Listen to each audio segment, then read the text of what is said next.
2028 లోపల పాక్ ఆక్యుపైడ్ కాశ్మీర్ అనేది ఇండియాలోకి భాగమయ్యే అవకాశాలు చాలా ఎక్కువగా ఉన్నాయి. జై శ్రీరామ్. 2022 నుంచి 2025 అక్టోబర్ వరకు మొత్తం 19 ప్రెడిక్షన్స్ అనేవి నేను చెప్పినట్టు జరిగినాయి. అవన్నీ కింద డిస్క్రిప్షన్ లో ఇవ్వడం జరుగుతోంది. వృశ్చిక రాశికి అధిపతి కుజుడు. వృశ్చిక రాశిలో అనురాధ 4 పాదాలు, జ్యేష్ఠ 4 పాదాలు, విశాఖ 4వ పాదం ఉంటది. ఈ నక్షత్రం వాళ్ళందరికీ నేను ఏం చెప్పే వార ఫలితాలు వర్తిస్తాయి. ఈ వారంలో వృశ్చిక రాశి వారికి ఇక్కడ కుజుడు యోగిస్తున్నారు, సూర్యుడు యోగిస్తున్నారు, శుక్రుడు యోగిస్తున్నారు. మొత్తం 3 గ్రహాలు మాత్రమే యోగిస్తున్నాయి. మిగతా గ్రహాలు వ్యతిరేకత ఫలితాలు ఉన్నాయి. మీరు కనుక పెసలు బ్రాహ్మణుడికి దానం చేస్తే కనుక మంచి ఫలితాలు ఉంటాయి. 12వ స్థానంలో బుధుడు ఉన్నాడు కాబట్టి పెసలు దానం చేస్తే కనుక మీకు బిజినెస్ పరంగాను తెలివితేటల ప్రకారము బాగుంటుంది ఈ వారం అనేది. విష్ణు ఆలయాన్ని మీరు దర్శిస్తే కనుక చాలా చాలా మంచి ఫలితాలు ఉంటాయి. మంగళవారం రోజున ముఖ్యమైన పనులు స్టార్ట్ చేసిన ఖచ్చితంగా విజయం సాధిస్తారు. శుక్రవారం రోజున ముఖ్యమైన పనులు స్టార్ట్ చేసిన వ్యతిరేకత ఫలితాలు ఉంటాయి. కొంచెం జాగ్రత్త తీసుకోండి.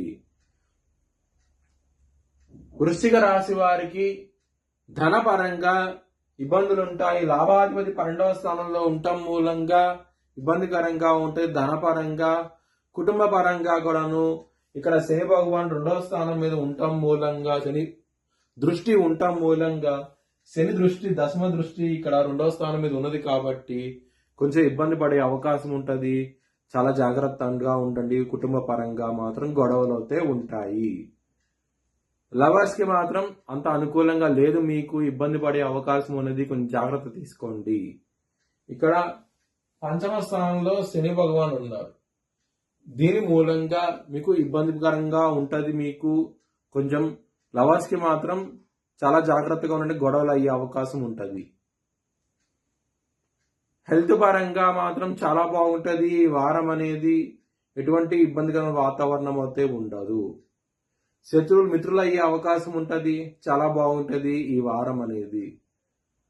బిజినెస్ పరంగా పెట్టుబడి ఎక్కువ పెట్టండి, మంచి లాభాలు చూస్తారు. ఇక 12వ స్థానంలో బుధుడు వక్రించి ఉన్నాడు కాబట్టి బిజినెస్ పరంగా అనుకూలంగా ఉంటుంది. మ్యారేజ్ పరంగా మాత్రం చాలా బాగుంటుంది. ఇక్కడ శుక్రుడు సప్తమాధిపతి అయ్యి లగ్నంలో ఉండటం మూలంగా మ్యారేజ్ పరంగా మాత్రం చాలా బాగుంటుంది ఈ వారం అనేది. వృత్తి పరంగా మాత్రం చాలా బాగుంటుంది. దశమాధిపతి అయిన సూర్యుడు లగ్నంలోకి రావటం మూలంగా, మిత్రక్షేత్రంలోకి రావటం మూలంగా చాలా చాలా బాగుంటుంది. వృత్తి పరంగా మాత్రం చాలా అనుకూలంగా ఉంటుంది. మీ భవిష్యత్ వివరాల కోసమై HLN జ్యోతిష్యాలయాన్ని సంప్రదించండి. Please like, share and subscribe my channel.